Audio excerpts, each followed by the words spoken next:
मेरा student numerical formula उसमें प्रसाद जो लेसन हम लोग पढ़े हैं उसके आंकिक प्रश्न को कैसे हल करेंगे। तो यहाँ पर जैसे दिया हुआ है c माइनस 0 100 f माइनस 32 अपान 180 r माइनस 0 यहाँ पे 80 और k माइनस 273 अपान 100 दिया हुआ है। तो इसमें जो दिया हुआ है तो आपके सिलेबस में सेल्सियस फ़ारेनहाइट दो पैमाने हम लोग पढ़े हैं। C का तात्पर्य यहाँ पे सेल्सियस है और F का तात्पर्य यहाँ पर फ़ारेनहाइट से है। R का तात्पर्य रोमन और K का तात्पर्य केल्विन है। ये पैमाने जो बनाए गए हैं इससे आप किसी कंपटीशन में अगर आंकिक प्रश्न को लगाएंगे तो ये फार्मूला बहुत ही इम्पोर्टेंट है। कंपटीशन में अक्सर ये ज़्यादा पूछा जाता है कि डिग्री सेल्सियस में मान दिया है तो उसको फ़ारेनहाइट में बदलिए, केल्विन में दिया है तो डिग्री सेल्सियस में बदलिए। तो किसी दो मान को आप लेकर इसमें से एक मान ज्ञात है तो उसको ज्ञात कर सकते हैं। अब जैसे उदाहरण के लिए अगर सेल्सियस में दिया हुआ है, जैसे कहीं पे मान दिया है 30 डिग्री सेल्सियस पर F का मान क्या होगा, तब इन दोनों को ले लेंगे आप इस, और 30 डिग्री सेल्सियस पर रोमन का मान क्या होगा तब आप इसको छोड़ देंगे तो इसको इसके बराबर कर लेंगे। अगर इसमें पूछता है सेल्सियस 30 डिग्री सेल्सियस पर केल्विन का मान क्या होगा तो आप इन दोनों को ऐसे इसके दोनों के ये इक्वल हो जाएगा इसके। इस तरह से हम आंकिक प्रश्न को हल कर लेते हैं क्रॉस मल्टीप्लिकेशन से, किन्हीं दो स्टेप को इक्वल करके। ओके, यहाँ पर जो रोमन दिया है ये रोमन का पैमाना है। यहाँ पर ये जो 0, 32, 0, 273 लिखा हुआ है ये न्यूनतम ताप है, ये हिमांक है, ये बर्फ 0 डिग्री सेल्सियस पर जो है बर्फ क्या करने लगता है, वो बर्फ बनने लगता है। यहाँ इसका बॉइलिंग पॉइंट 100 डिग्री होता है। तो ऐसे ये पैमाना ही बनाया गया है। ये पहला पैमाना हो गया इसमें, ये आपका, इससे आंकिक प्रश्न सॉल्व किया जाएगा। दूसरा पैमाना जो है Q का वो ऊष्मा है। ऊष्मा equal to mc into delta T। यहाँ C क्या है, यहाँ C जो है विशिष्ट ऊष्मा है, पदार्थ की विशिष्ट ऊष्मा है, ये Q ऊष्मा है। ठीक है, तो Q का मात्रक जो होता है वो कैलोरी होता है। Q का मात्रक कैलोरी यानी ऊष्मा का मात्रक, एक बार ध्यान से देख लीजिए, ऊष्मा का जो मात्रक होगा, मात्रक को किस में लिखते हैं, कैलोरी में लिखते हैं, कैलोरी। ठीक है, और यहाँ पर एक फार्मूला और आता है W equal to J into Q होता है।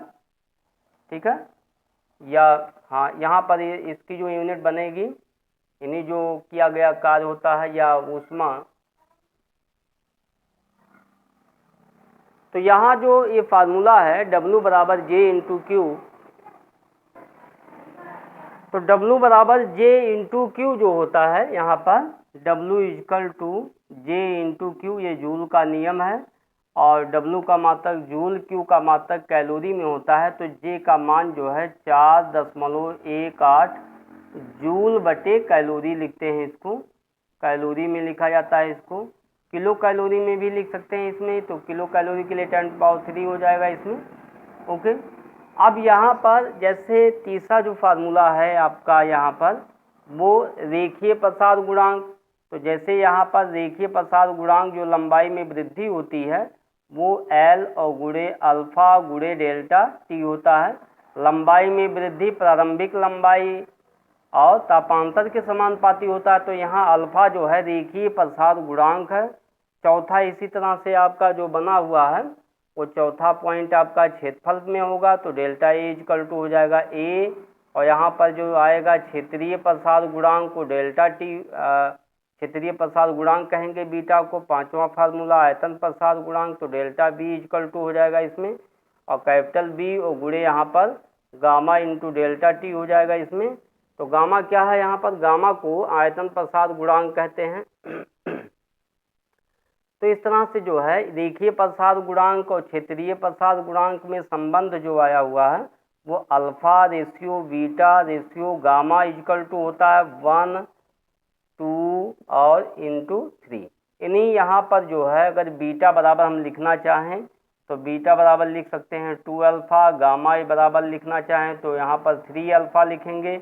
अगर इन दोनों में अगर लिखना चाहें हम तो भाग कर देंगे यहाँ, तो बीटा अपान गामा हो जाएगा और 2/3 हो जाएगा यहाँ पर। तो इसको हम लिख सकते हैं, यानी बीटा की वैल्यू अगर निकालना चाहें तो हम 2/3 और इंटू क्या लिख सकते हैं, गामा। इस तरह से बीटा और गामा का मान ज्ञात होने पर हम जो है क्या बीटा और अल्फ़ा का मान ज्ञात होने पर जो है यहाँ से आसानी से ज्ञात कर सकते हैं। ठीक है, तो यहाँ जैसे तो बीटा और गामा, तो बीटा का मान अगर दिया हुआ है, गामा का मान पूछ रहा है, तो हम इस फार्मूले की सहायता से ज्ञात कर सकते हैं। ओके, अब इसमें जैसे देखिए इसमें मेल्टिंग पॉइंट नहीं जो यहाँ पर हिमांक होता है, इसके लिए भी एक फार्मूला है।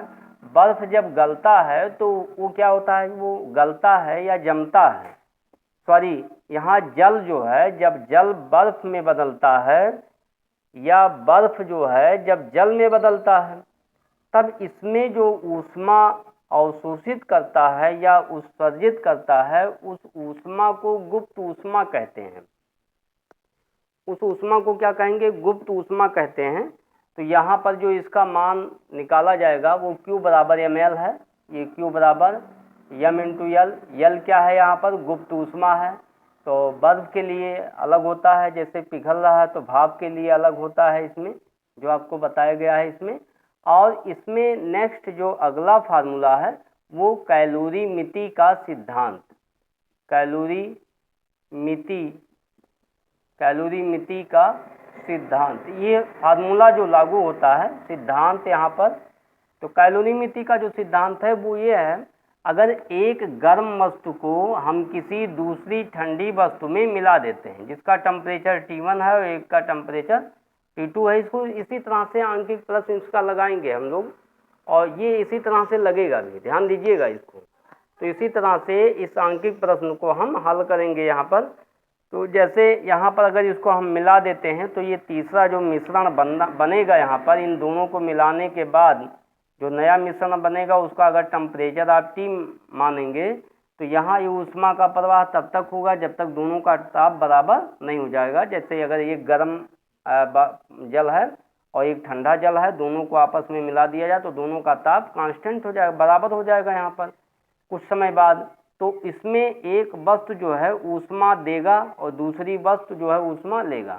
तो यहाँ जो है इसके लिए mc1 और यहाँ पर लिखते हैं डेल्टा टी, तो डेल्टा टी का तात्पर्य हो जाएगा यहाँ पर ये T माइनस T1, ये फार्मूला डेरिवेशन कराया गया है इसमें। ये T बराबर होता है m, अब m2 मान लें, इसमें m2 और C2 हो जाएगा इसमें, तो यहाँ पर हो जाएगा T माइनस T2। ओके, ये आपका फार्मूला हो जाएगा यहाँ पर।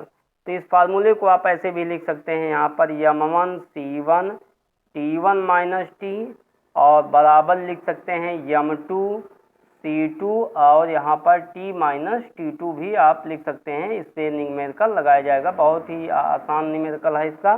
कैलोरीमिति के सिद्धांत से जो है हम आंशिक प्रश्न को आसानी से हल कर सकते हैं। ठीक है, अब यहाँ पे जैसे आप ये ध्यान दीजिए, यहाँ पर जैसे बर्फ है, तो बर्फ अगर मान लेते हैं जैसे 1 किलोग्राम का बर्फ है और उसको कितना ऊष्मा दें कि वो सीधे खौलने लगे या पूर्ण रूप से भाप में बदल जाए। तो भाप में अगर बदलना है तो उसमें जो ऊष्मा है उसको, उसके न्यूमेरिकल कैसे हम हल करेंगे। तो इसके लिए देखिए, जैसे ये इम्पोर्टेंट जो टॉपिक है, तो जैसे मान लेते हैं बर्फ है, तो बर्फ को हम किस में बदल रहे हैं, तो बर्फ को हम बदल रहे हैं जल में। ठीक है, तो बर्फ को हम किस में बदल दिए, जल में। तो जब जल में बदलेंगे तो ये कितना ऊष्मा लेगा, तो कितना ऊष्मा लेगा, तो ली गई जो ऊष्मा होगी तो यहाँ पर हो जाएगा m इंटू एल। ठीक है, तो बर्फ जो है जब जल में बदलता है, जब तक वह पूर्ण रूप से जब जल में बदल जाएगा, जैसे 1 किलोग्राम बर्फ है और बर्फ जब पिघलना शुरू करता है तो जब वो जल में बदल जाता है, जैसे ये बर्फ था इसमें, अब ये बर्फ रखा गया था तो कुछ समय बाद ये जल हो गया, इसमें जब जल हो गया तो वो इतना ही ऊष्मा लेगा। ठीक है, अब इसके बाद इसको हीट किया जा रहा है, अब मान लेते हैं इसको खौलाया जा रहा है, तो खौलाने में इसके द्वारा जो ऊष्मा होगा, अब यहाँ पर वो हो जाएगा m c into delta T, ये फार्मूला लगेगा। अब ये बर्फ नहीं है, अब ये जल हो गया। तो जल द्वारा जो ली गई ऊष्मा, जैसे ये Q1 हो गया, ये Q2 इसको मान लें, अब m द्रव्यमान का है और c इसकी विशिष्ट ऊष्मा हो जाएगी। अब इसको 100 तक खौलाना है। इसका टेम्परेचर था 0 डिग्री सेल्सियस, अब ये कितने पे खौलेगा, 100 डिग्री सेल्सियस पे बॉइलिंग पॉइंट है इसका। अब खौलना शुरू करेगा तो इतना ऊष्मा लेगा। तो यहाँ जो मान रखेंगे डेल्टा टी का मान, वो क्या हो जाएगा यहाँ पर, वो 100 - 0 हो जाएगा, यहाँ पर ताप में परिवर्तन हो जाएगा, तो इतना ऊष्मा लेगा। अब इसी को आप किस में बदलना चाहें, भाप में। अब ये पूरा जो जल है इसमें से, वो पूरा का पूरा जल किस में बदल जाए, भाप में बदल जाए, ये सीधे वाष्प में हो जाए। तो इसके लिए कौन सा फार्मूला लगेगा, तो इसके लिए Q3 जो ऊष्मा होगा, तो इसमें भी गुप्त ऊष्मा होगा। तो पहले जल था, तो जल के लिए ये फार्मूला आपको लगाना पड़ेगा। लेकिन जब ये भाप में बदलना शुरू करता है तो इसमें भी गुप्त ऊष्मा होता है। उस समय जो है इसका टेम्परेचर क्या हो जाता है, कांस्टेंट। तो जब इसका टेम्परेचर कांस्टेंट होता है तो उसके द्वारा जो ऊष्मा अवशोषित करता है या उत्सर्जित करता है, वो गुप्त ऊष्मा होता है। तो इसको हमको याद करना पड़ेगा इसमें। अब जैसे यहाँ से टोटल बर्फ था और बर्फ को हम किस में बदल दिए, भाप में। तो सीधे अब जल जैसे वाष्प में, ये या वाष्प में बदल दिए। तो हम बर्फ से कितनी ऊष्मा इसको दे दिए हैं, तो टोटल ऊष्मा कितनी हो जाएगी यहाँ पर, Q1 Q2 और फिर क्या हो जाएगा इसमें Q3। इतनी ऊष्मा हमने दिया। तो न्यूमेरिकल इसमें काफ़ी न्यूमेरिकल दिए गए हैं आपकी किताब में, इस पे भी आधारित न्यूमेरिकल दिया गया है। तो यहाँ पर ऐसे प्रश्न में ये दोनों दिया रहेगा, जैसे वहाँ पे दिया रहेगा L का मान जैसे बर्फ के लिए है तो 80 कैलोरी, और इसके लिए भाप के लिए 540 कैलोरी दिया रहेगा। तो इसमें से आसानी से हम ज्ञात कर लेंगे, चाहे जो भी पदार्थ होगा उस पदार्थ का जो है गुप्त ऊष्मा दिया रहेगा, विशिष्ट ऊष्मा भी दिया रहेगा, और उस आंकिक प्रश्न को हम इस तरह से आसानी से ज्ञात कर लेंगे। तो अब जैसे ये प्रश्न में अगर बर्फ नहीं दिया है, जल दिया है, तो केवल आपको ये दोनों टॉपिक जोड़ना पड़ेगा, Q2 और प्लस Q3 जोड़ना पड़ेगा, ठीक है। अब यहाँ से केवल ये पूछता है कि इतना किलोग्राम जल है, इसको हम सीधे भाप में बदल रहे हैं, तो भाप में इसकी जो गुप्त ऊष्मा है वो कितनी होगी, तब केवल आप ये फार्मूला लगाएंगे। अब उसके लिए अगर पूछ रहा है दोनों में कितनी ऊष्मा, मतलब खौलेगा पहले, तो 0 से उसका ताप धीरे धीरे बढ़ेगा। अगर मान लेते हैं इसमें ये टेम्परेचर बर्फ नहीं है, तो कोई मान लेते हैं जैसे जल दे दिया कि 60 डिग्री सेल्सियस पे एक जल है किसी बर्तन में भरा हुआ है और उसे भाप में बदलना है, पूर्ण रूप से भाप में बदलना है। तो यहाँ पे आप 0 नहीं रखेंगे, तब वहाँ 60 लेंगे इनिशियल, यानी जो उसका प्रारंभिक टेम्परेचर होगा वो तब क्या जो मान दिया रहेगा उसका प्रयोग हम करेंगे। तो डियर स्टूडेंट, इस तरह से आप याद रखेंगे। इसके आंकिक प्रश्न को हल करते समय ये ध्यान देना है, और ध्यान देते समय जो है आप इसको लगाएंगे, ठीक है। तो इस तरह से नेक्स्ट अगले वीडियो में फिर आपको बताएंगे। Thank you.